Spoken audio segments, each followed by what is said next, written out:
Nah, kalau PKH ini dilanjutkan dengan program BLT yang langsung sampai kepada masyarakat, ini nggak bisa digoreng-goreng gitu. Nah, kalau makan gratis, ini kan minimal ada pengadaan. Ya.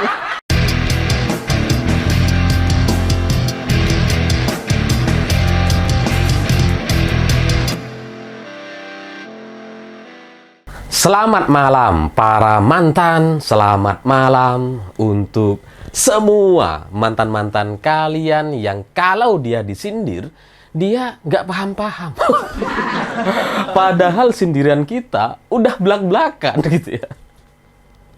Nah, cerita-cerita semacam itu bagi saya jadi mirip sekali dengan cerita Prabowo Subianto. Karena di debat Capres kemarin, itu Pak Ganjar sebenarnya sedang menyindir Prabowo. Tapi Prabowo itu nggak nyadar-nyadar.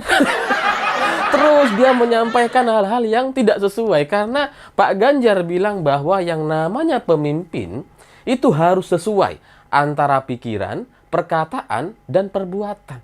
Sementara Prabowo terus mengulang-ulang hal yang nggak sesuai. Perkataannya apa, perbuatannya apa, gitu kan.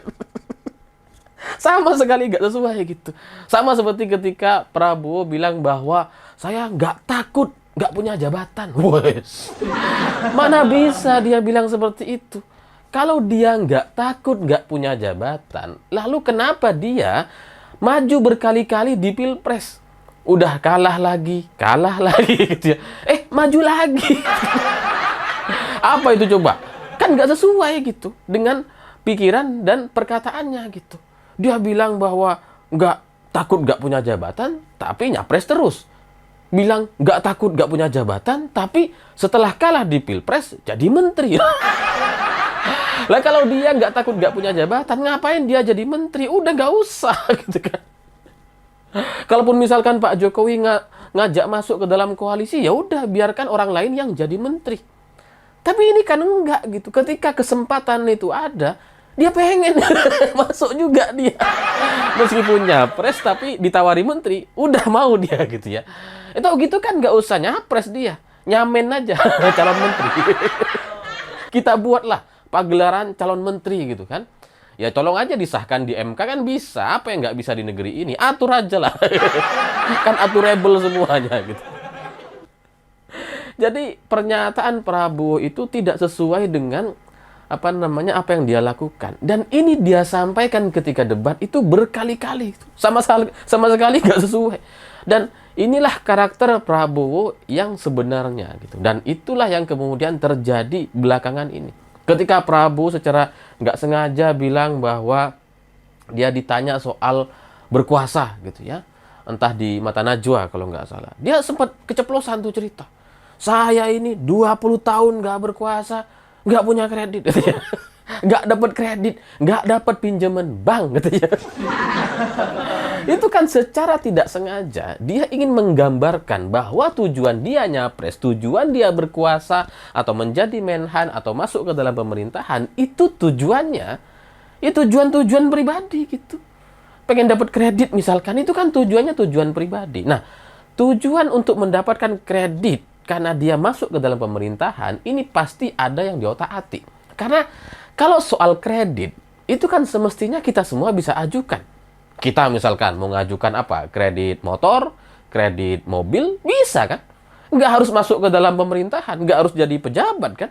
Semua orang bisa mengajukan itu, kalau aturan-aturannya atau syarat-syaratnya dipenuhi.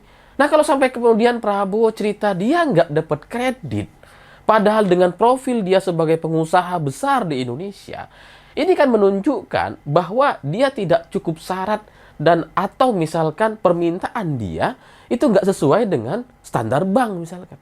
Jadi ya harapan dia menjadi bagian dari pemerintah untuk ngotak-ngatik itu mungkin. Mungkin kalau jadi menteri dia lebih gampang gitu ya. Apalagi jadi presiden, wah pasti jauh-jauh lebih gampang.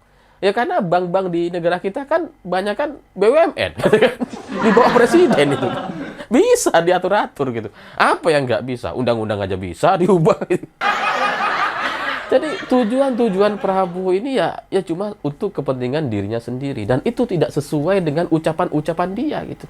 Apa yang dia pikirkan, apa yang dia ucapkan itu sama sekali nggak sesuai. Apalagi ketika dia bilang ke Anies misalkan, saya nggak punya apa-apa, saya siap mati demi negara.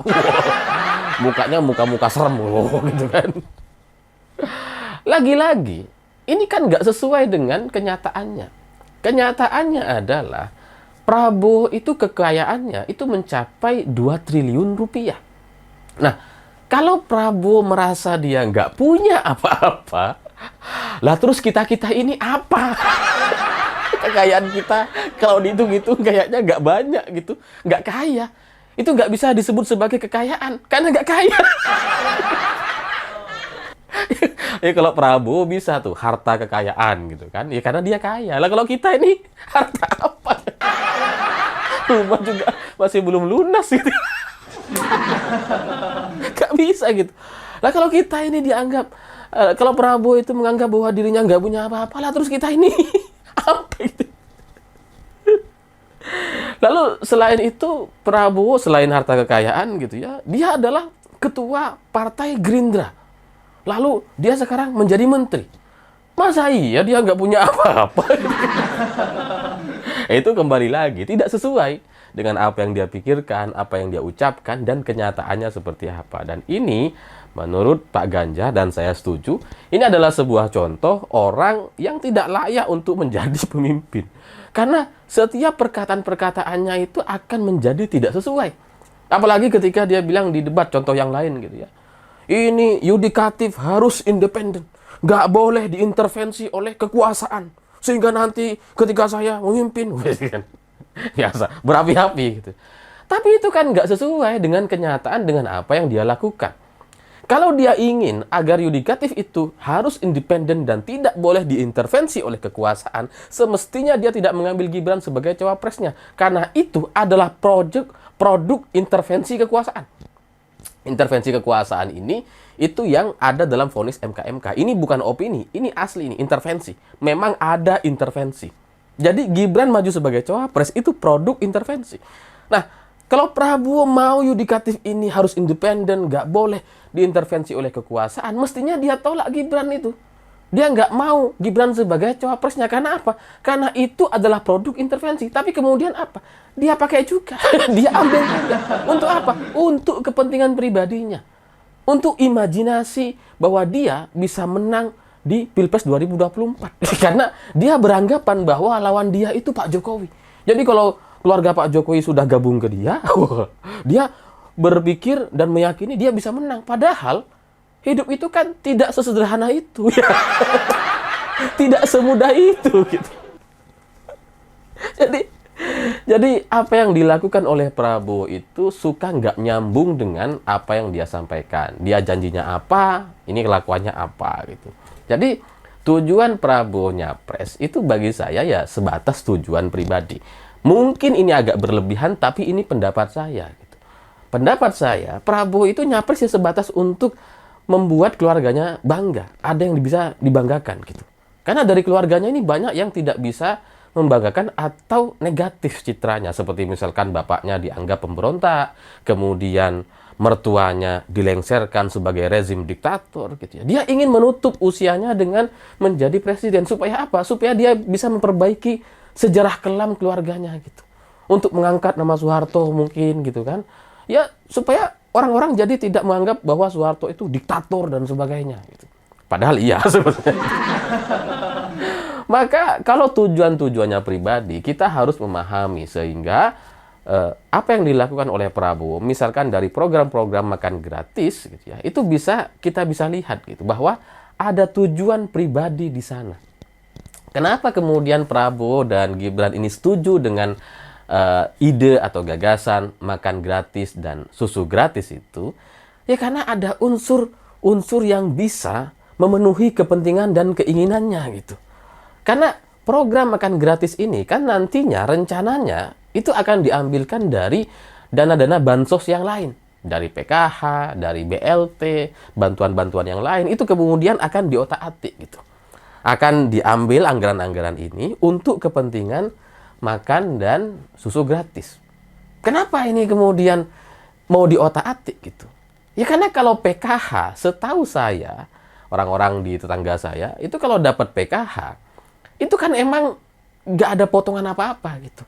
Dari pemerintah pusat langsung ke rekening masing-masing masyarakat. Nggak ada potongan-potongan. Ya meskipun ada juga prakteknya sih. Pendamping PKH itu kadang minta uang 50.000, 75.000 per orang gitu ya. Minta sumbangan.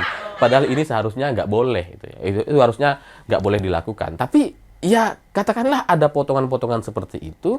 Ada upaya-upaya oknum pendamping PKH yang melakukan itu. Tapi potongannya nggak besar gitu. Nah, kalau PKH ini dilanjutkan dengan program BLT yang langsung sampai kepada masyarakat, ini nggak bisa digoreng-goreng gitu. Nah, kalau makan gratis, ini kan minimal ada pengadaan, ya. Pengadaan barang, pengadaan beras dan sebagainya, kemudian ada layanan dan jasa. Wah, ini kan bisa ini. Anggaran bisa diotak-atik gitu. Dan itu nampaknya yang sangat-sangat disukai oleh kubu Prabowo Subianto. Anggaran yang bisa diotak-atik.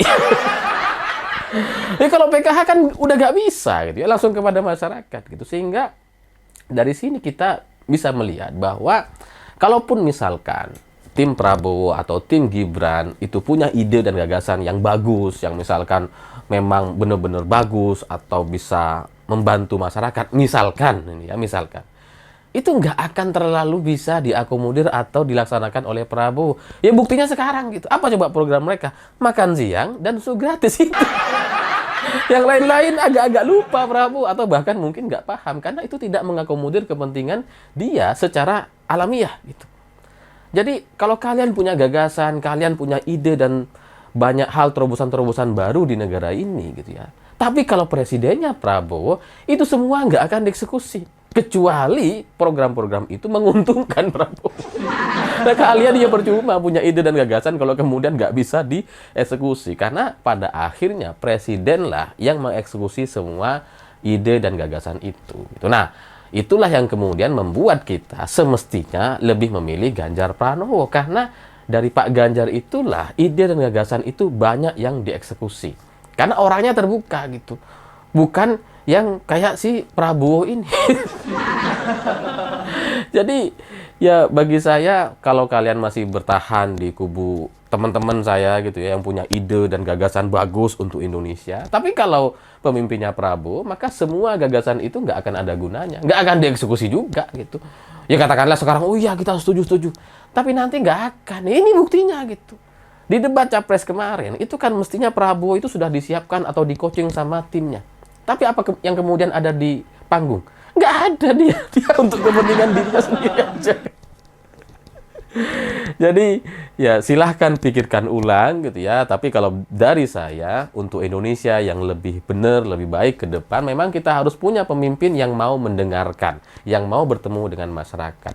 Kalau pemimpinnya nggak pernah ketemu masyarakat atau bahkan nggak kuat untuk jalan ketemu dengan masyarakat, bagaimana mungkin ide dan gagasan masyarakat atau aspirasi kita bisa dieksekusi dan bisa dilakukan?